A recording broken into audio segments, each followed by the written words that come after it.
Welcome. Hello, everybody, to another sneak peek of the H.E.A.R retreat. I'm Dr. Lilach Saperstein. I am so excited to talk to you today about how you are feeling and about our emotions. So, as you know, the H.E.A.R retreat is coming up on April 12th. We are going to be meeting for over 7 days for the H.E.A.R retreat, talking about H for history, E for emotion, A for advocacy, and R for reconnection, which is what we want. The goal of everything is to reconnect with our kids. This retreat is specifically for moms of deaf and hard of hearing children, but all family members are welcome and professionals as well. We're going to be talking about really practical tools and strategies to navigate this whole hearing loss journey and all the things that come with it, right? We're going to talk about the technical things like hearing aids and how to prepare for appointments and all of the things that, you kind of need the info on. But we're also really going to focus on your feelings and your journey as a parent, your goals for your child, your vision for your family, how this news and this information really affects everything in the family. A really holistic approach. That is the H.E.A.R retreat. And today we're doing a little sneak peek on E for emotions. If you missed last week, we talked a little about history and what that means. And of course, next Monday and the Monday after that, we'll be covering advocate and reconnect. So I invite you, my friend, to just take a real deep breath there. Have you done that today? Sometimes I find myself asking myself that question. Did I breathe today? Like on purpose? Even one breath? When you notice it goes in and then you notice it goes out and you just did that on purpose, it really makes a difference. And the funny thing is we often say that to our kids or to other people. Hey, take a deep breath, take a chill pill, calm down. And it's a lot easier to tell someone else to do it than to actually take that on and do it yourself. But take that deep breath, and we're going to talk a little bit about handling our own emotions, our child's emotions, and what do our feelings have to do with it? What is this audiologist talking about? I thought audiologists are all about speech bananas and Bluetooth connectivity, and we are. But I really feel that this is an important part of the conversation, and it needs to be happening more. So when I talk about emotions, there's kind of two camps, if you will, or two approaches, the way people look at emotions or think about emotions. And in one side over here, you kind of have this feeling that some emotions are good and other emotions are bad, where some emotions are desirable and other emotions you should avoid at all costs, where some emotions are acceptable and welcomed and other emotions are unacceptable. They will not be tolerated. And when you live in such a kind of dichotomy with like good and bad about feelings, it can be very stressful because you are always trying to avoid the emotions you're avoiding and always trying to get the emotions that you want. And there's always kind of a bit of tension, a little bit of inner war, a conflict. And I think we all kind of recognize in ourselves what that is. Like for some people, it's sadness that, you just cannot tolerate a sad thing and just kind of have to run after good mood endorphin type cat videos or, just to get always like, no, I can't feel sad. I can't. No, nope. It's not okay. Or other people, it might be anger, where just anger, feeling anger is squashed. So you have to kind of do mental gymnastics and bend over backwards to not be angry, even though you are, because someone hurt you or something bad happened that really felt unjust. But you don't fully feel the rage of that because rage isn't safe. Rage isn't good. Rage is like, people who are angry are bad, right? So like you have this model of emotions. And I would like to take us over here on a bridge, on a journey, a lifelong journey that I've been exploring for many years. And I think there's more of a consciousness around this idea that feelings are not good or bad. They just are. All feelings, whether it is happiness and sadness and anger and resentment and fatigue and infuriation and joy and hopelessness and hopefulness, all those different feelings that we have, they're all just a range of human emotions. They're all normal. They're all natural. They're all valid, and they can be welcomed. That doesn't mean we have to then act on those emotions. Let's say, like when we're over here, we're talking about like anger. Anger isn't safe because someone angry might then erupt or scream or hurt people or like whatever. That's the next stage. But the emotion itself, before that, the anger, is not good nor bad. There's no judgment on it is good to feel one thing or bad to feel another thing. You're just feeling. That's how you feel. That's the emotion coursing through you. And that, in this model over here, where we kind of look at emotions as just a neutral part of the experience of being a human, we can also see that the emotions live in our body somewhere. And again, lots of audiologists, like, we kind of stick in the ears. We stay here, up here in the ear, in the head. And this goes also for when we talk about tinnitus or balance disorders or other things besides for, just the hearing status. There can be a lot of emotions attached to what's going on with your senses and up here. But we have to also remember that this person, this child, your child, or your patients, they are a whole person, whole human being from head to toe, with a heart, with feelings. And when we talk about feelings like in this context, we're really also thinking about what does it look like in your body? What happens to you physiologically, body stuff, body movement, when you feel that? So it's interesting because I also have a background in linguistics. And when we talk about like the way we use language, it's true in every language that there are idioms and expressions that are about your body that mean emotions. Like saying, oh my gosh, I had a pit in my stomach. And like, I was just so disappointed or dreading something. Like we say, I felt it in my gut. And that's true because you do feel it in your gut when you feel those ways. Where we talk about our heart fluttering or feeling like super warm and it was so warm and cozy.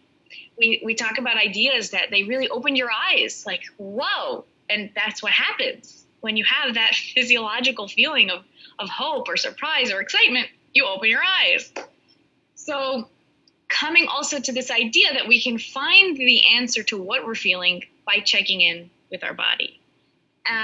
Some people are kind of like, what is this like checking in with your body and like not really connected to our experiences? And that is a journey. I'm talking from experience here. Hi.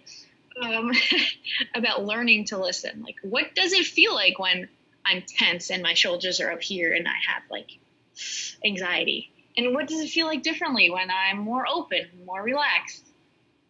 And how does that match up with my internal feeling cloud storm? That's another kind of metaphor to go on and see, is it a cloudy day? Is it a sunny day? And we don't look outside and say, the day is worthless if it's raining, or, it's a disaster if there's clouds. Like, yeah, maybe we want sunlight, but also sunlight all the time isn't, the way that nature works. Like there's cycles of seasons, cycles throughout the day, and things that happen in our body and emotions that we have and things that happen that change how we feel. So that's something that I really wanted to bring up today about emotions. And I'm really curious to see what you think about this kind of two different models of looking at emotions. And which one do you believe? Do you have? Did you grow up with? Has it changed for you? And again, I'm not bringing any judgment to this. I'm just a little bit of awareness to the different approaches. And I remember the first time that I ever kind of heard the idea that it's okay to be angry. Like the anger itself is actually a valid neutral thing in doesn't make you a bad person for being angry. Like no judgment based on the feeling. And that was a real shocker. It was a real eye opener for my experiences, feeling that, you also always have to be grateful, always have to be positive, always have to be optimistic. And there's actually a term for this, and it is called toxic positivity, because, we have to be able to tolerate the kind of things that also make us feel icky. Because here's the thing, that if you don't, then that icky feeling will be like, feel me. And it will like put on alerts. And then when you ignore it, it will make the alerts bigger. And those alerts then are like back pain or a headache or like all those things where your body is like, you need to feel this emotion and let it through you. And I heard such a lovely thing about emotions being called energy in motion. Like it's just something that needs to move. So sometimes exactly this is the practical tip right now for yourself. If you're feeling like this kind of something happening in your body, move. Like, and I'm not going to be saying, yeah, go work out for 45 minutes. You can just like stretch your arms and be like, frustration, I'm feeling it. Like just move it. Roll your shoulders or, get up, stand up for 2 seconds. I have found that the child's pose is like a super comfortable little thing to be like, I just need to be sad right now. And then do child's pose and like cocoon yourself in sadness and feel it and cry if you need to and let yourself experience it. Let the energy move, right? So some amazing tool that I want to share with you, if you've never heard of this, I think it might change your life, it is the emotions wheel. And the emotions wheel is an amazing tool used by lots of practitioners, teachers in their classrooms, therapists, all sorts of people who are really thinking about emotions a lot, as well as writers. I know that writers use this tool to think about what emotion is my character feeling and how can I kind of express that in a very distinct and elaborate way, very specific and laser focused. And this can really be a tool that helps us in our parenting, not just for how we feel, but also to try and see how our child is feeling. And like looking at situations, especially when your child is worked up or frustrated or angry or acting out or all those things, to actually try and see what emotion is underneath that behavior and then address that. So the emotions wheel, you can really just Google it. It will pop right up. There's lots of different color ones. And it basically says like in the center, it has the kind of base emotion of like happy, angry, fearful, sad, disgusted, surprised. Okay, but like what kind of sad are you feeling? Because sometimes the sad that you're feeling is that you're really hurt. Someone really hurt you and you feel sad about that. But really, like, what kind of hurt was it? And then you look on the chart more and you see there's like embarrassed, there's disappointed. So when you think about, oh, that person hurt me, what exactly did you feel when you were feeling hurt? You'll say, oh, they embarrassed me in front of other people and that really hurt. Or a totally different scenario would bring up a disappointment where you had an expectation and they didn't keep to it. Because so you can see how those are different, even though they're both hurt and they're both sad, but they're separate. And I want to take a look at angry, because I know that along the grief journey that many parents go through when there's an identification of their child being hard of hearing or deaf, or really any new diagnosis that is unexpected or scary, there can also be a lot of anger about why did this have to happen, and why is this happening to our family, and why is nobody taking this seriously, and feelings of anger that now you have to do things like there's all these new responsibilities upon you because of it. So when you look at anger, it's actually a really big piece of this pie because there's so many different versions. And I think that it's really important to know, like, for example, the two very different things. One is annoyed And that's a kind of angry, when you're just like, why are they doing what I said they should do? And like, I feel that, like what's happening in my body, like it's happening right now. When I think about annoyed, I'm getting all scrunchy up here, and I'm just like, very unsettled. I feel like I'm going all over. It's hard for me to talk even, because it's like when you're annoyed, you just can't get out. You're angry. You're seeing that. That's a very different kind of anger than when somebody is feeling betrayed. And when you thought that someone had your back and then they did not. That sometimes happens with professionals, that you have maybe a good relationship with them and they make certain promises or tell you what they're going to do for you and then they don't. Or then you hear from another professional what they said about your kid or any of that. That's not annoyed. That's a real deep kind of betrayal and a very different type of anger. And so someone might be listening to this and thinking to themselves, Lilach, you're so negative. Like, get out of it. Why do we have to like dwell in the sadness and the anger and like try to name it and pinpoint it? But actually, I will tell you that there is so much power in finding exactly the word or exactly the feeling. And our language is so important for helping us process and navigate our own feelings and help our children do the same, that this tool is very, very powerful. And I use this with the people I work with and the consultations that I do. And we're going to be talking way more about this in the retreat. I would love to give you a little homework assignment, and that would be to take a look at the emotions wheel and, play with it. Kind of just follow the little curve to say, how am I feeling right now? Maybe you feel surprised. You're surprised that I'm talking about this. So then you would look and say, which surprised? Am I startled? No, I don't think I startled you. I didn't like jump at you with a scary mask or anything. Are you confused? Maybe you're feeling perplexed. Maybe you're feeling disillusioned. Ooh, that's such a good one. Disillusioned is like, I don't really believe you. I don't really trust you. It's a very specific kind of confusion that it's like, I'm not on board with where you're going. I'm not following your train. But a different kind of surprise would be amazed, where you are either astonished or in awe that I am such a wonderful orator, bringing new ideas to the table, new perspectives that we're talking about. I would hope that that's something some people are feeling.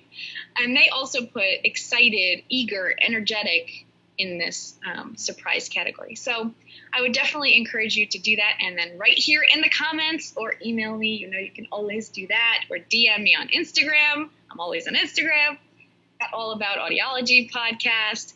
And tell me, how are you feeling today? Like for real and for specific. I hope that this was a helpful talk today, a little sneak peek of what's going to happen at the H.E.A.R retreat, where we are taking a journey together, a transformation together. And one of the most awesome things, I am so in favor of coming together. So we have so many people signed up already. I'm so excited to welcome all of you. And when there's a group and when there's power like that, we're going to do breakout rooms. We're going to be talking to each other and connecting to other moms who are doing this exact thing. So you will know that you are not alone. All right. So I will see you next Monday for talking more about advocacy. We're going to tell you about my signature FIG method. And if you are new, then come and join the retreat. You can sign up. There's going to be a link here in the description, and that is at allaboutaudiology.com/retreat. Thank you for joining me. I'm Dr. Lilach Saperstein from the All About Audiology podcast. Bye.